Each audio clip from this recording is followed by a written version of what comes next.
I've just noticed something funny. Sorry, a quick push here. My computer clock is 20 seconds after the one down here, which I find very strange, seeing they're both on the net anyway, so I don't know why. Sorry. Yeah, so, hi, I'm Robert. I'm Robert Virding. Hello Robert. Okay, I think that's the best I can say. I have done other stuff as well too. Yeah, I'm not going to waste time on my history. Okay, so these are just some thoughts I have on language design, on designing languages. If it's a philosophy or not, I don't really know. You'll have to decide that yourself, but these are just some ideas I have. These are my ideas. Okay, so I'm not saying anyone else has them in the group or whatever, so it's not Erlang Solutions ideas, they're my ideas. And I would say a lot of these ideas I feel are valid not just for the languages, but for building libraries and for building systems on top of that, on top of the languages itself. I think a lot of that sort of projects upwards when you're doing these things for it. Most of this, well, this comes from the experience I've had, both in building languages, Erlang, of course, a base language. And as I said, language at 3 levels here. I've done quite a lot of work on LFE, which is implementing a Lisp on the Erlang machine and the effects that that has on the Lisp you're implementing, Lisp you're designing, right? I'm not going to go through that specifically, but that also affects the languages you're implementing. I've also done other couple of languages on top of Erlang. So there's Luel, which is a Lua implementation, and there's Erlog, which is a Prolog implementation. I think nothing gives you the feel of what's in a language like implementing it. Okay.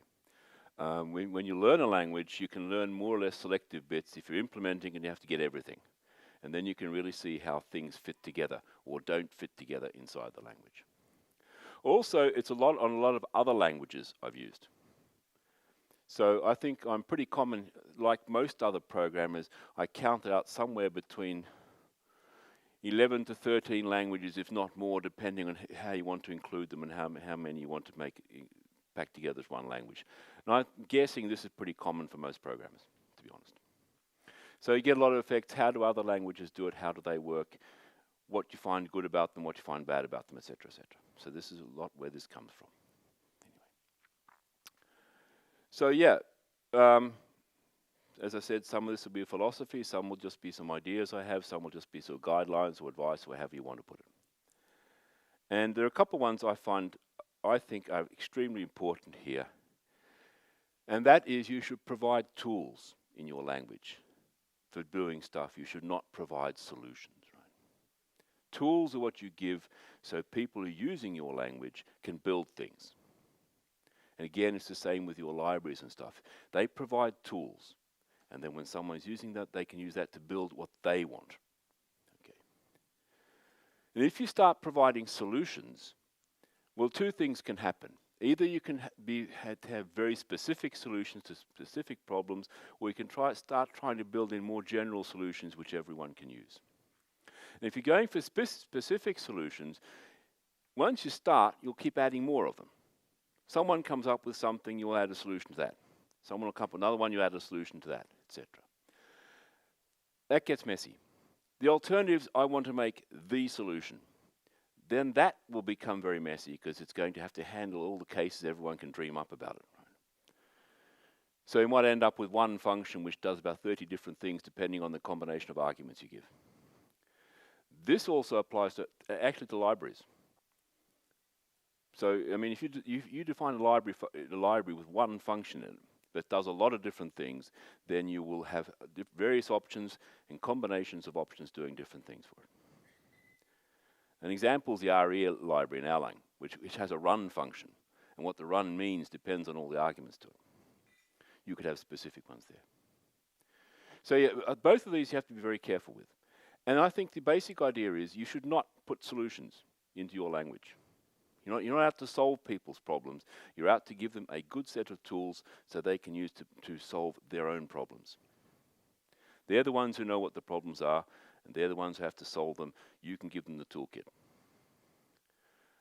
This we also found from past experience when we're implementing Erlang. So when we're doing the language, a number of times we tried to be helpful and tried to provide tools, or provide solutions for what we thought was a problem people had, our users had.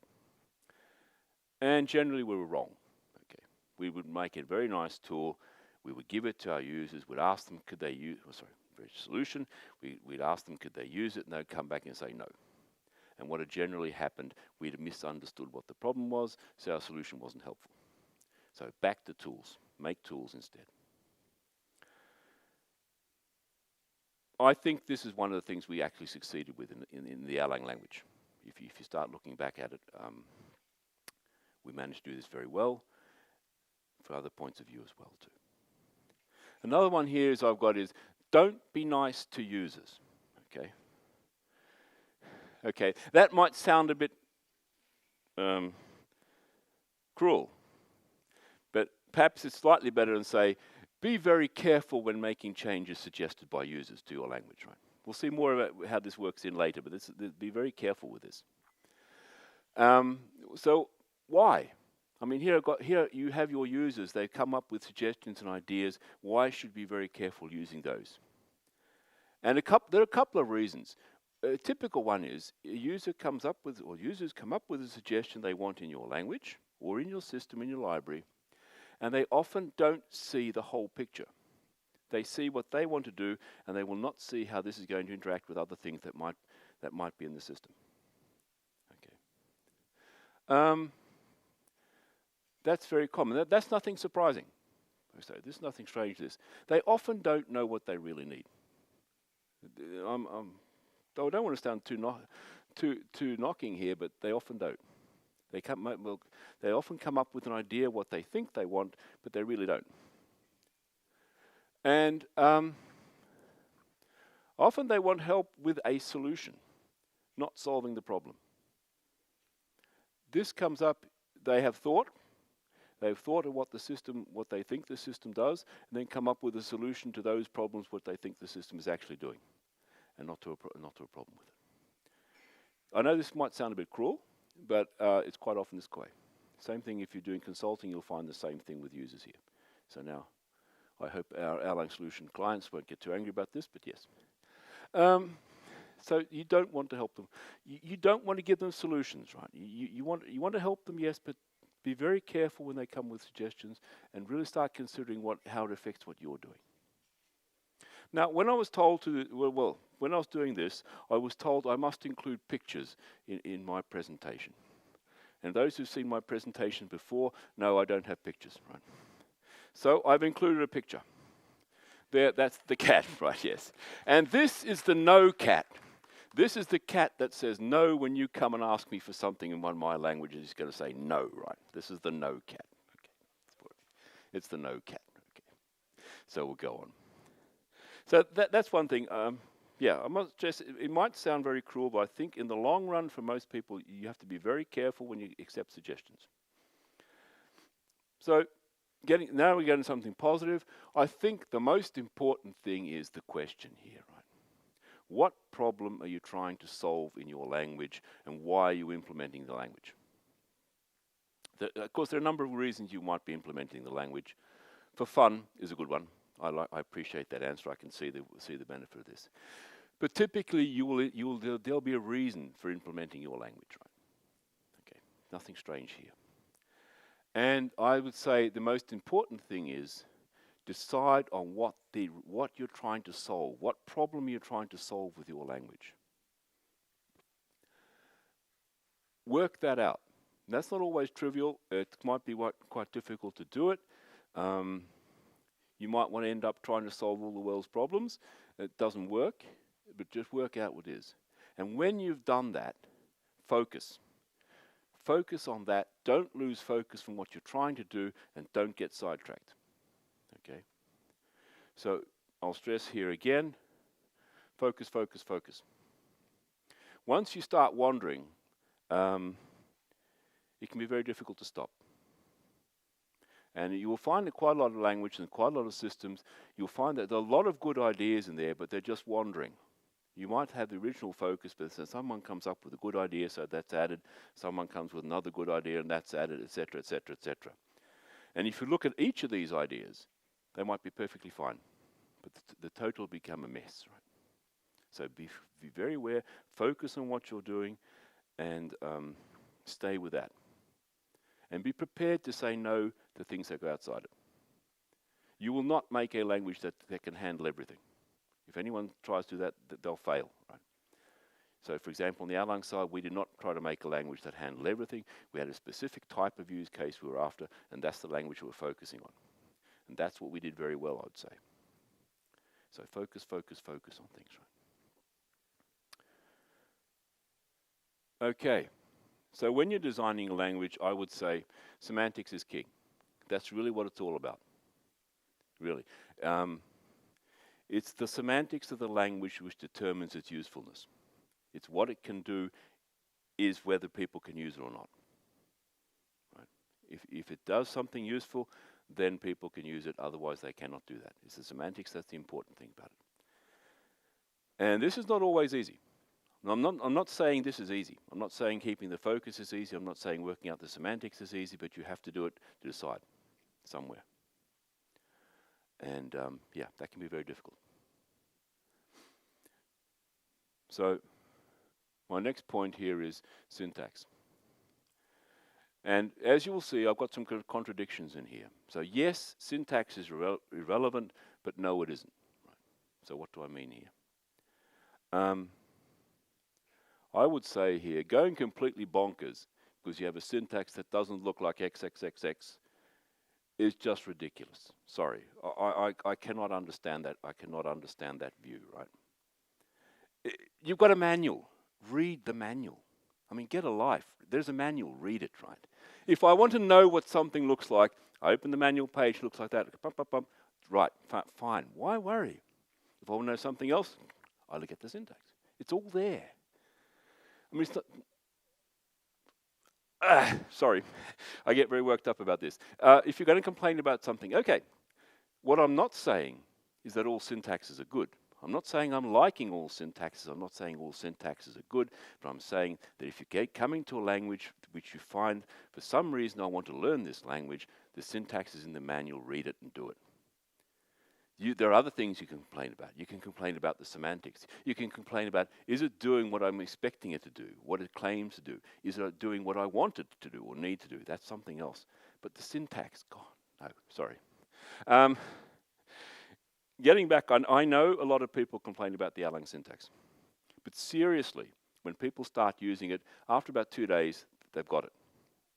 It might be more difficult understanding what they're doing, that's another problem. But the syntax usually goes over very quickly. Once it's just started, in fact, it's a different syntax. Done. There's a manual, read it. And of those 11 to 13 languages I've mentioned, depending on how you want to include languages, they've all got different syntaxes. Okay. So it's just another syntax you do it. It's fine. It's easy. And as I was saying, I expect most programmers have programmed a lot of different languages and have experienced a lot of different syntaxes. And hopefully they grasp it. One reason to learn another language, for example, like Bruce Tate's book, with 7 languages in 7 weeks, just to get a feel for working with other syntaxes. Sorry, I'm not going to go on here. I'll never get past this point if I don't get past it now. Yeah, so syntax, it's just read the manual. Okay. However, when you are designing a language, you should make a good syntax. I mean, you should not put people through greater suffering than they need to, right? Okay.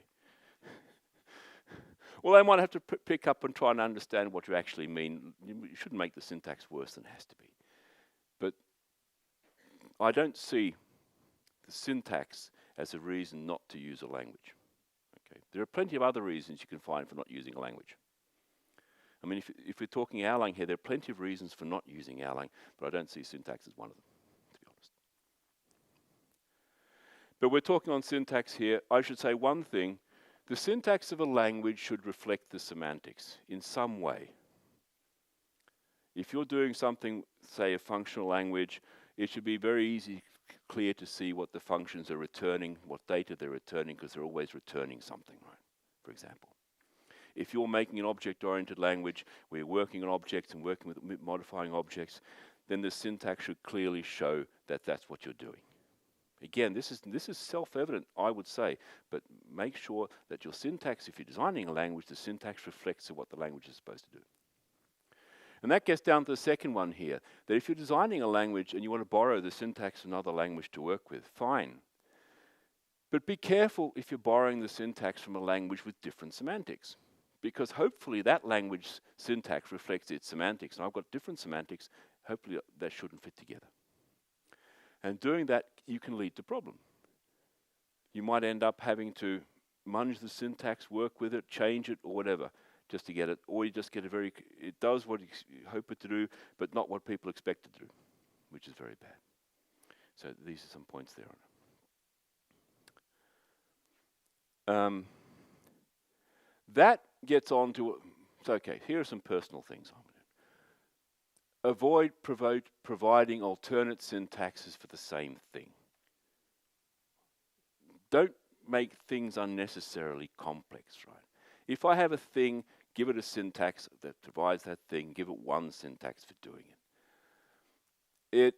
Once is enough, and if you've got many different syntaxes, it does confuse the issue, because you'll see different things doing it, and people wonder, well, is there a different result from doing these two things? Are they exactly the same, or aren't they exactly the same, etc., etc.? And if you're like me, you'll say, but if I've got different syntaxes, and they do the same thing, why have I got more syntaxes? And also, it has a side effect. It makes it harder for newcomers to the language to actually understand the language. Okay? Because they've got more syntax to worry about.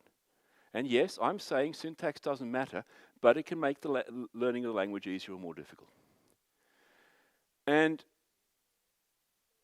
this happens to newcomers, and especially new programmers. They're the worst people, because they're the ones that are going to suffer the most for these type of things for it. And it's all very well to say, yeah, you don't have to learn all these alternatives, just use one of them.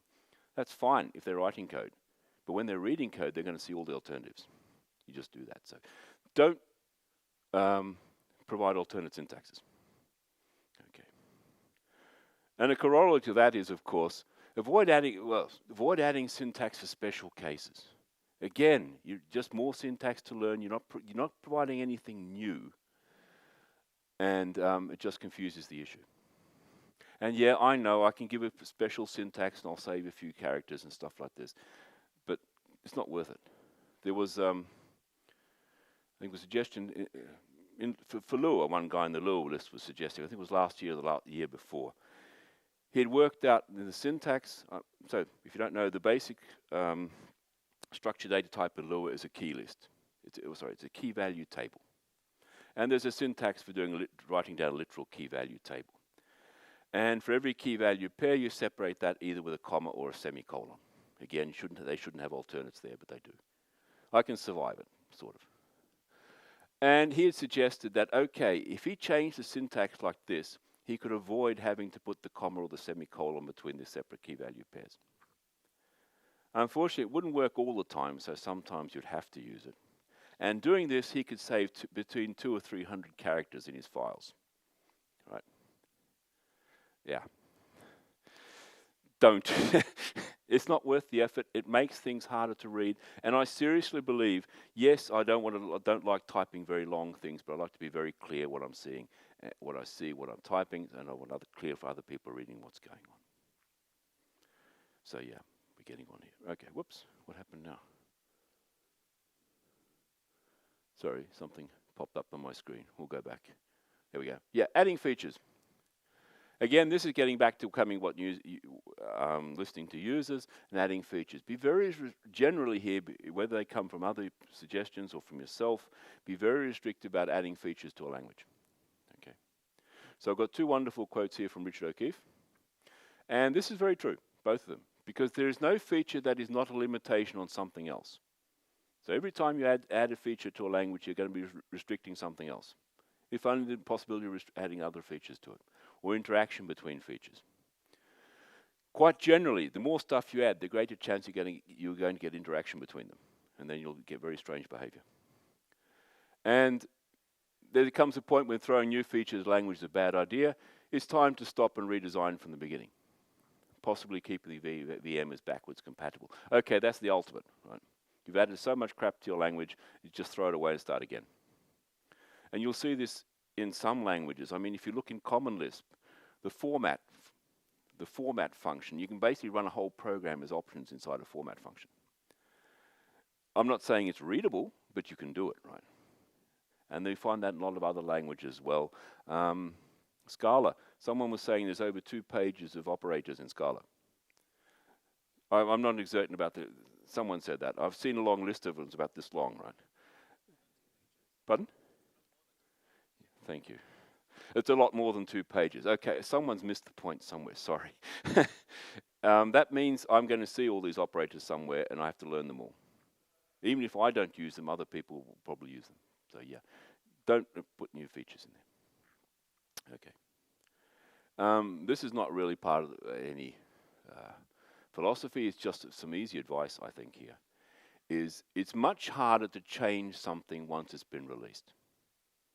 If you've ever released something and then come with a backward incompatible suggestion for it, you'll know this. You want hindsight before you release something, okay? At least sit and wait a while. At least think about what you're doing and say, do I really want to release this stuff, right? Is it the way it is? Because once you've done it, you can't change it. A very good example, of course, is the Erlang libraries. And people complain about the Erlang libraries, and one thing they complain very rightly about the Erlang libraries is they're inconsistent. The naming convention's inconsistent. The argument ordering's inconsistent. Everything's inconsistent about them. And that's correct, they are.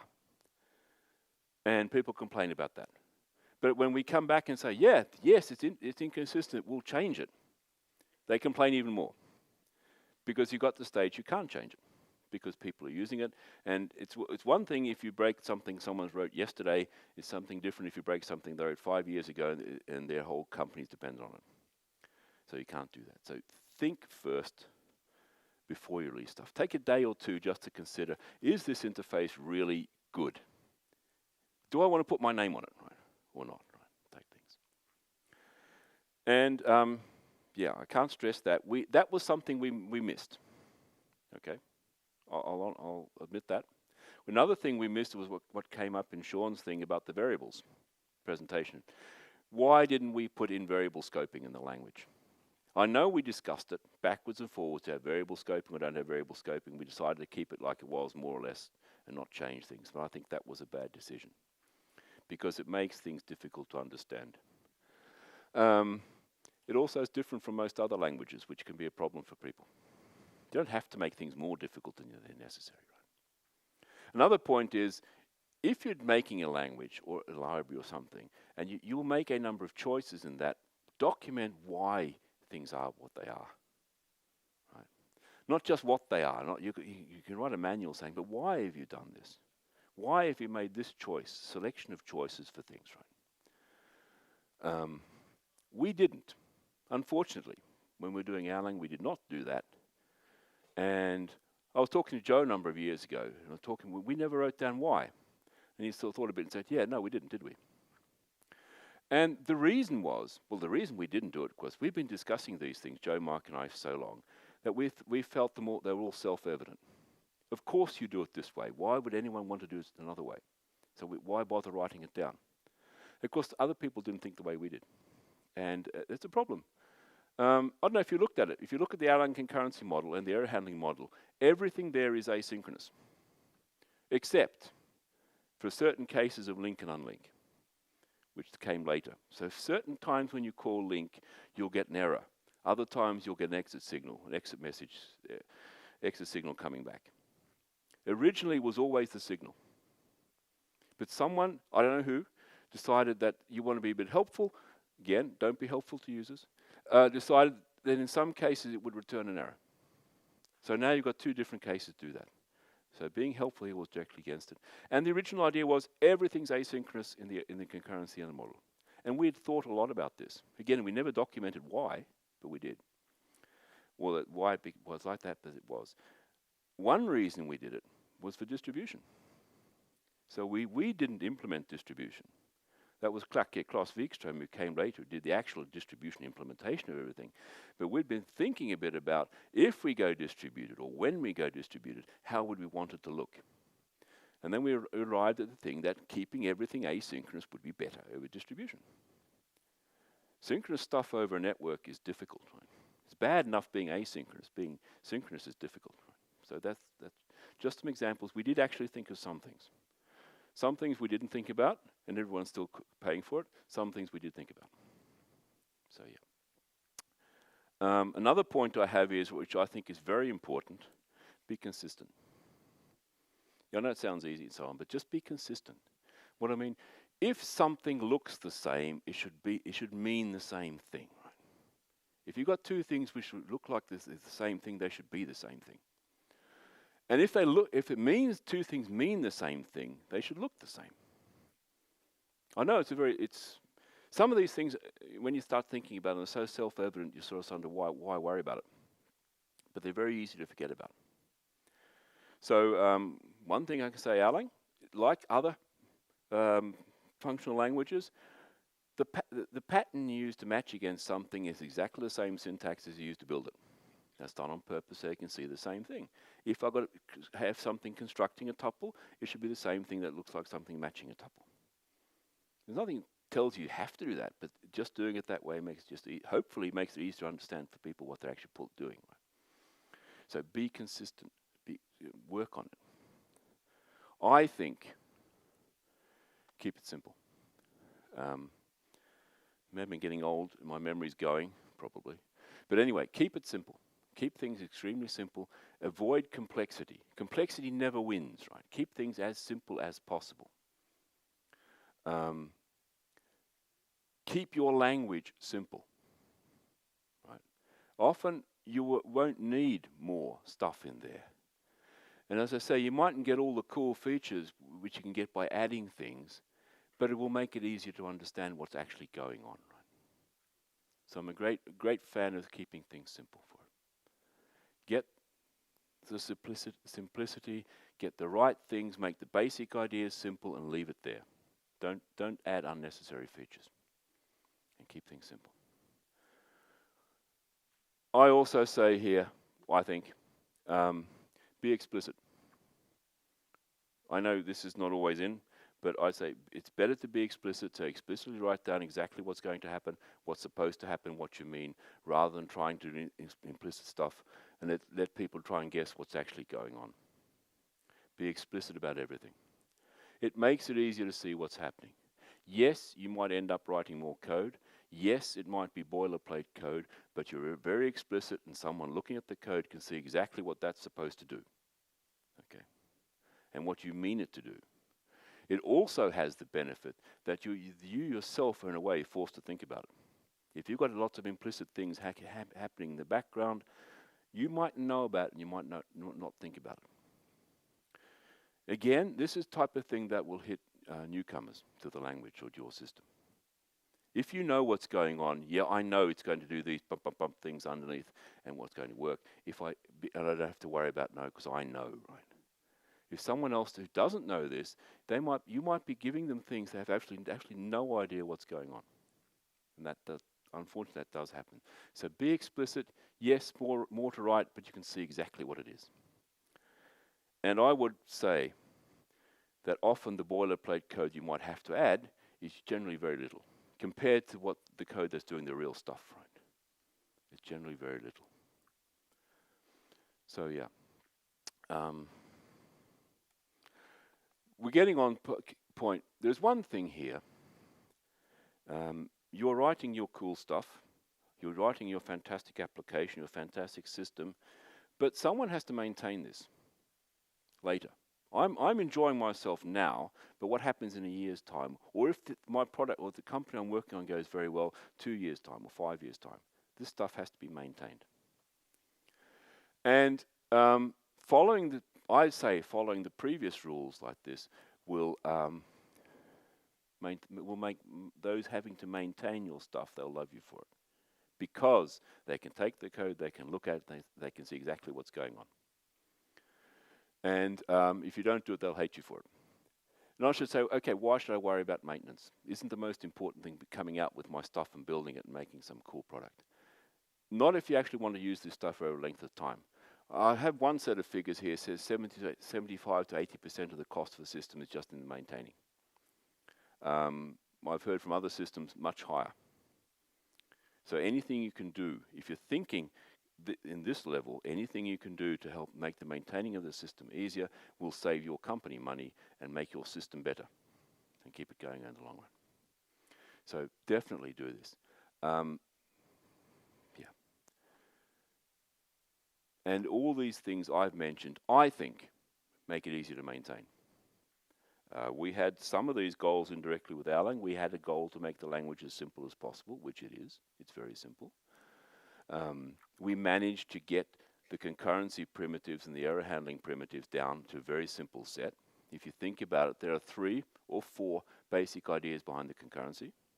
There's the isolated processes, there's asynchronous message passing, there is a selective receive, and a registering processes, perhaps, if you want to include that. So those are the basic principles behind the concurrency mechanism. That's all there is, right? The same with the error handling.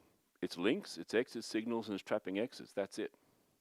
With that, they're the basic primitives that are used for building it. And we managed to get those down to be very simple. And I would say that were probably one of the greatest accomplishments in designing Erlang, is to get these basic primitives down to a very simple set. And on top of that, you build everything. So we're definitely not providing solutions, we're providing tools for building solutions. I say that's very important. If you look at OTP, it takes these set of tools, then puts another set of more complex tools on top of it. Behaviors and things like this, and supervision trees and what have you. But again, they're tools to allow you to build your system. And they're more complex tools, another set of tools, but they're still tools. So that idea still propagates upwards there. And if anyone's actually tried to write a supervisor in straight Erlang, it's this much code to do a simple one. Because the tools fit together what they're supposed to be used for. So sorry. Yeah. So getting back here, I mentioned this before, focus, focus, focus. Focus on what your language, what your system is supposed to be doing, and work on that, and don't get led to do something else, right? Yeah. And, well, DSLs. DSLs are great. I like implementing languages, so I want something, implement a DSL for it. But all the above rules apply. If you want a DSL for something, make a DSL that does exactly what you want to do and implement that. If you want another one to do something else, then you make another one. And implementing DSLs can be difficult. It might force you to actually think what you're actually trying to do, which can be difficult for it. But all these rules apply for that as well. There's just a language, right? Yeah, so something to be aware of. And this is the last one here is a very personal point of what I think. I think some functions and a bit of lax syntax which allows you to hide function calls is not a DSL. Okay, sorry, I don't think that's a DSL.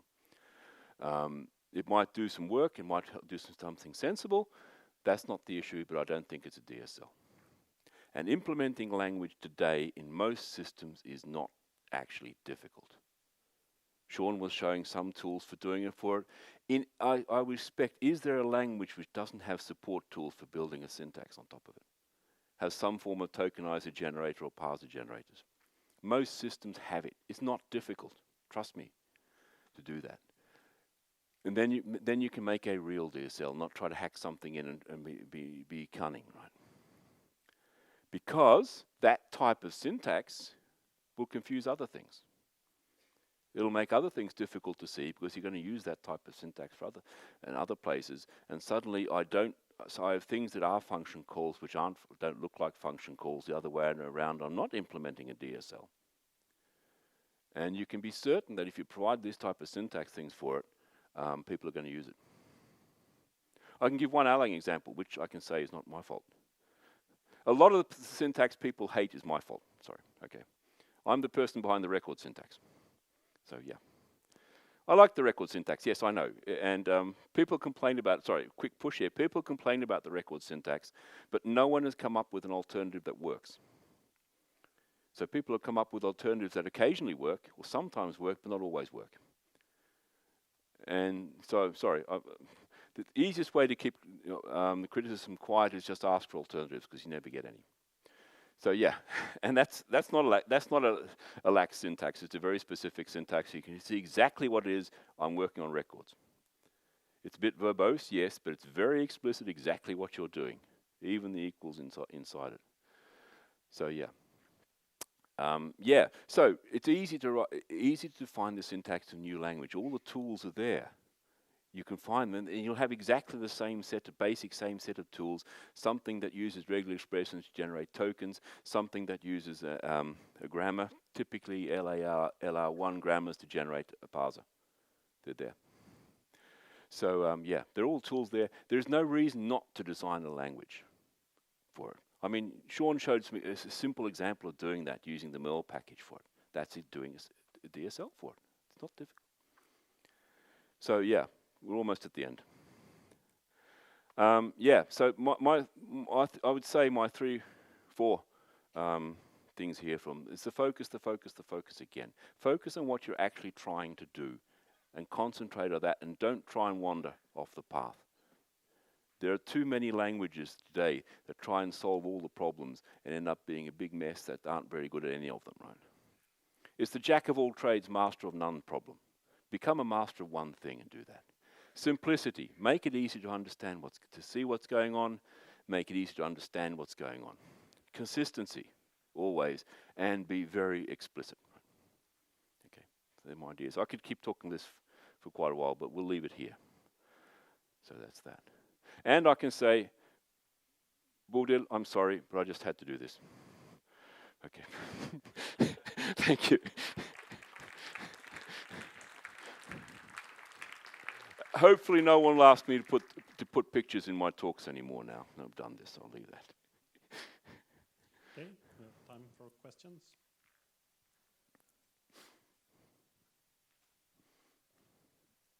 Good afternoon. One simple question. Do you think that Elixir designers followed your advice? Partially yes, partially no, but you'll have to ask them that. Okay, to be honest, I mean,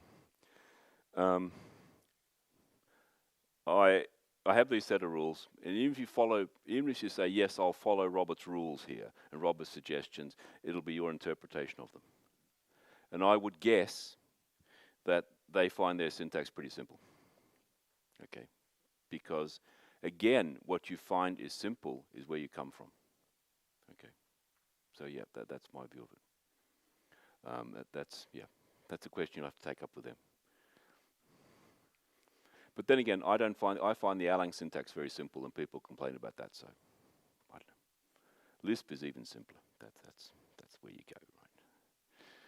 Okay.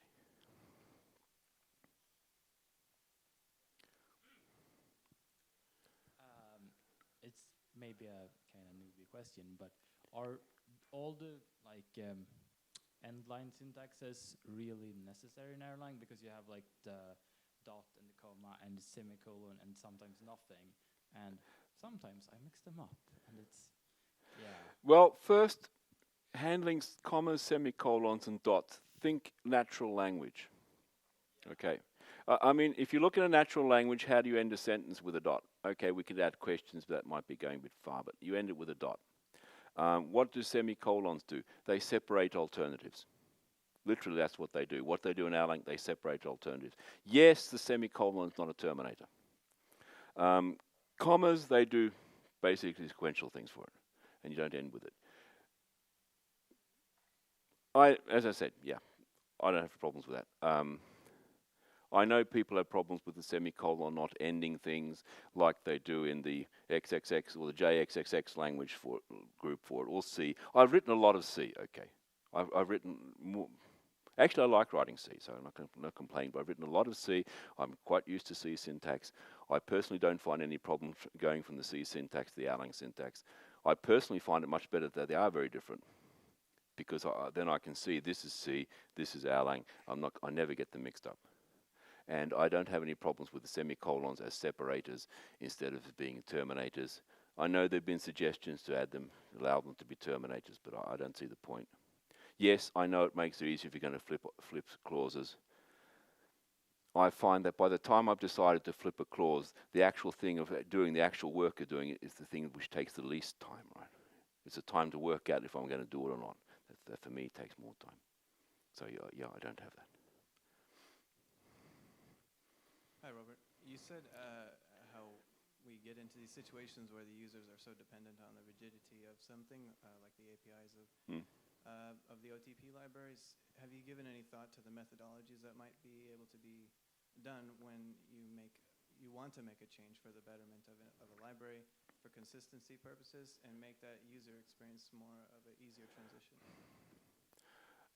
A little, but I don't know if you can do that, to be honest, right?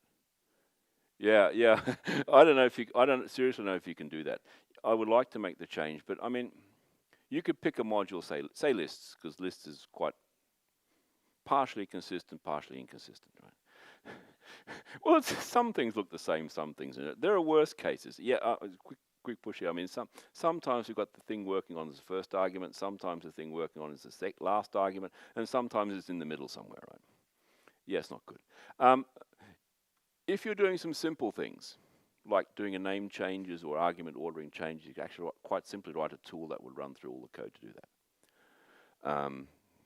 That would still be a lot of problems, even if you had such a tool for many people. I mean, they've got their big system, it's running there. Just the fact that taking all the source code, applying these things to tools, coming out with new versions of everything, rebuilding stuff, and then installing it again on their system is just a lot of effort, right, to do that. You could write interface libraries, but then you get into a naming problem. So we take lists. I want to modify lists. I could write lists 2, for example, which contains a new and improved lists interface. But then I get into the problem. Then I have to remember it's lists 2, not lists. And then you're going to get people who mix them up and use them both. And then you've lost. Right? One thing I am very jealous about the Elixir community is that they've been able to do this change. I don't agree with some of the things they've done, but I like the idea that they've been able to go through some of the libraries and actually try and clean them up. Right. They've done that because they're basically replacing the old Erlang libraries, or the existing Erlang libraries, with a new set of Elixir libraries instead. And they're using a bit of munging of the module aliases to do that. They can do that. That's quite nice. I wish we could do that. I wish we could do a Python 2 to Python 3 change with Erlang, right? Well, it's not quite done yet, but you could do it. It could be done. It could be done, but you would run into exactly the same problems you have with going from Python 2 to Python 3. The large proportion will take a very long time to convert from the old to the new, if they ever do. And that's a serious problem with it. That's why. Yes, I wish we could change, and yes, I don't like people complaining and not allowing us to change, but I understand very well why we can't. Right? Probably. There are a lot of things we probably should listen to once in a while, but we didn't. As I said, we got a lot of stuff right, but a lot of things we got wrong. And I think a lot of things in libraries could have been done better if we just had a bit of thought before we released stuff, right? And I'm not saying I'm probably one of the worst people for that, because at least in those days I wasn't really big. I didn't really see the point with worrying about libraries. If you want something, you write it. What's the problem, right? So if I write a library for something someone doesn't like, they'll go hack their own. So yeah, but it doesn't work. Yes, I know. Okay. Okay. Thank you, Robert.